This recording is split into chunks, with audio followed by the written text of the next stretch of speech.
Baiklah, saya Ridwan Hizbullah akan menyampaikan materi tentang observasi. Observasi merupakan pengertian dari observasi. Observasi merupakan proses pengamatan sistematis dari aktivitas manusia dan pengaturan fisik di mana kegiatan tersebut berlangsung secara terus-menerus dari lokus aktivitas bersifat alami untuk menghasilkan fakta. Menurut Morris, 1970 mendefinisikan observasi sebagai aktivitas mencatat suatu gejala dengan bantuan instrumen dan merekaman dengan tujuan ilmiah atau tujuan lain. Lebih lanjut dikatakan bahawa observasi merupakan kumpulan kesan tentang dunia sekitar berdasarkan kemampuan daya tangkap panca indera manusia.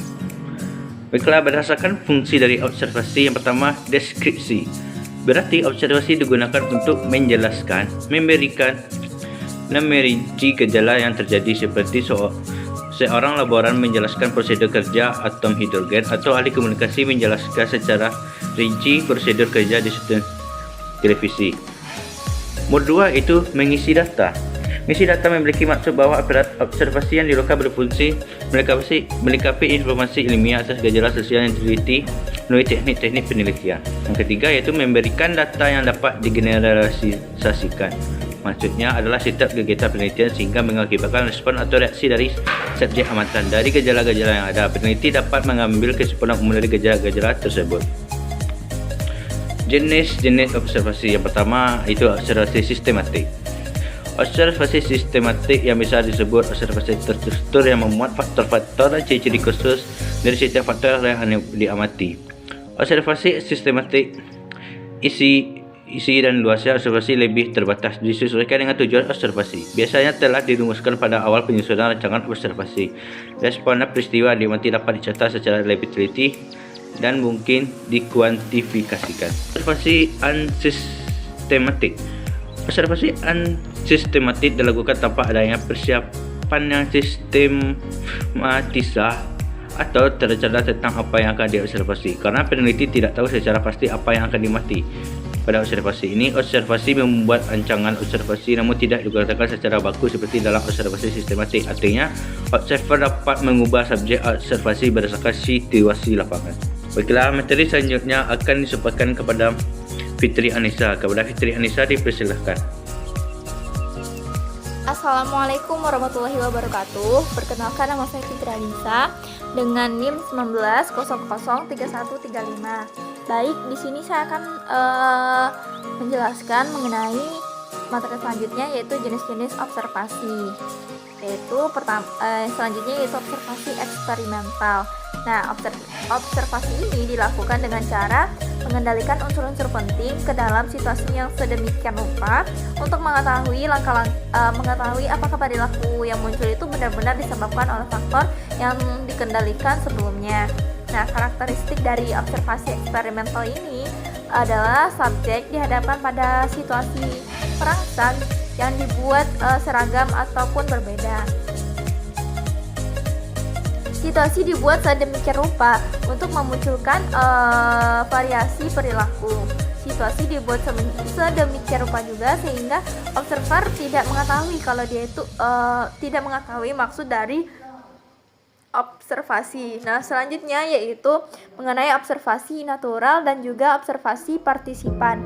Nah, observasi natural itu dilakukan pada lingkungan yang alamiah, lingkungan alamiah subjek. Nah, observasi ini tanpa adanya upaya untuk melakukan kontrol atau direncanakan manipulasi terhadap perilaku subjek. Nah, karakter dari observasi natural ini, observer mendapatkan data yang representatif dari perilaku yang terjadi secara alamiah, sehingga validitas eksternalnya itu baik. Nah, selanjutnya itu observasi partisipan, yang mana dilakukan penelitian bersifat eksploratif, yaitu menyelidiki perilaku individu dalam situasi sosial seperti cara hidup, hubungan sosial, kemudian maksudnya itu hubungan sosial dalam masyarakat dan lain-lain. Nah, selanjutnya yaitu observasi non partisipasi, kemudian observasi obstrusif, dan kemudian observasi non unobtrusive. Itu pertama yaitu observasi non-partisipasi.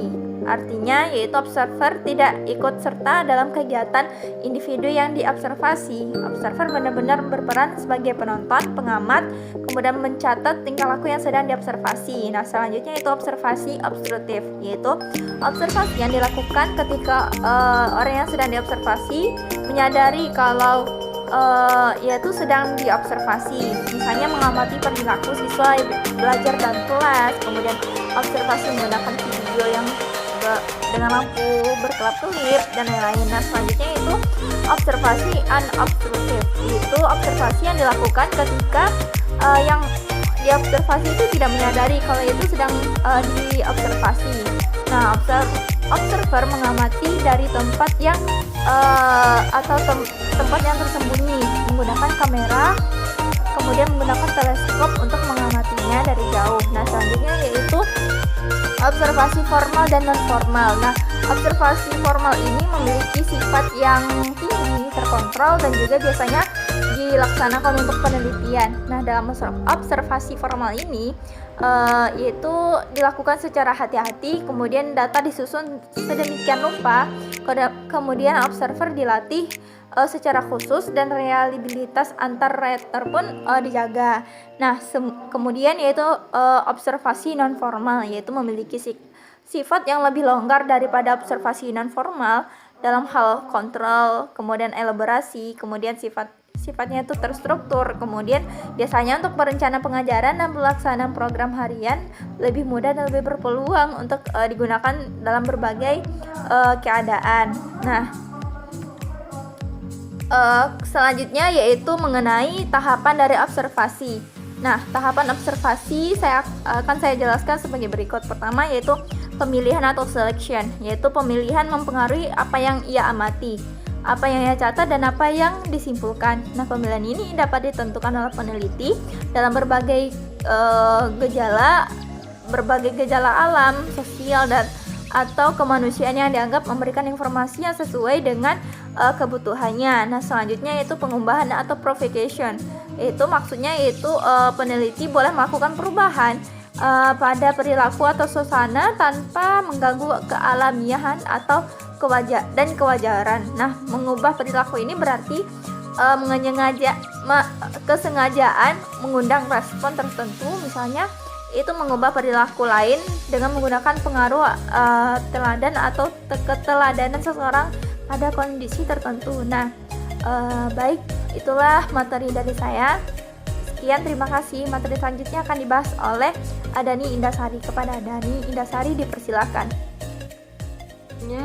Akan saya bahas mengenai kelebihan dan kelemahan dari observasi. Yang pertama, kelebihannya. 1. Memungkinkan perekaman gejala-gejala pada waktu terjadinya apa adanya. Kedua, dengan pengamatan langsung dapat mengetes kebenaran dan keyakinan peneliti, kebenaran data, dan menghapus keraguan adanya bias. Yang ketiga, observasi tidak tergantung pada kemauan objek yang diobservasi untuk melaporkan atau menceritakan pengalamannya. Misalnya, bila akan mengobservasi orang yang akan menempuh ujian, maka tidak perlu menanyakan apakah orang tersebut bersedia atau tidak. Yang keempat, mampu memahami tingkah laku yang kompleks dan situasi yang rumit. Yang kelima, memperoleh gambaran berbagai tingkah laku dalam waktu yang bersamaan. Sedangkan kelemahannya, yang pertama, observasi sangat tergantung pada individu yang melakukan observasi atau pengamat. Tanpa pengarahan yang terperinci akan diperoleh hasil yang sangat subjektif, di mana observer cenderung menilai seseorang dengan sikap menggeneralisasikan penilaian positif atau negatifnya. Yang kedua, observasi dipengaruhi oleh responden yang diamati. Yang ketiga, observasi bersifat terbatas sehingga harus menunggu munculnya gejala yang akan diobservasi. Yang keempat, sebagai metode, observasi terbatas oleh kurun waktu, misalnya untuk meneliti riwayat hidup seseorang.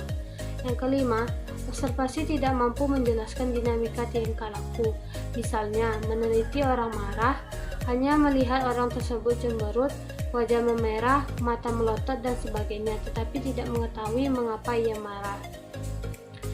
Yang keenam, observasi tidak mampu menggali ide, perasaan, sikap, dan tanggapan seseorang. Yang ketujuh, tidak banyak bidang yang dapat diteliti dengan menggunakan observasi sebagai metode utama.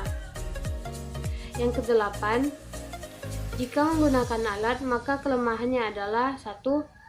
Biayanya mahal. Yang kedua, tidak semua orang dapat menggunakan alat bantu. Dan yang ketiga adalah bisa menimbulkan kecurigaan dari responden. Sekian dari saya, saya kembalikan ke moderator.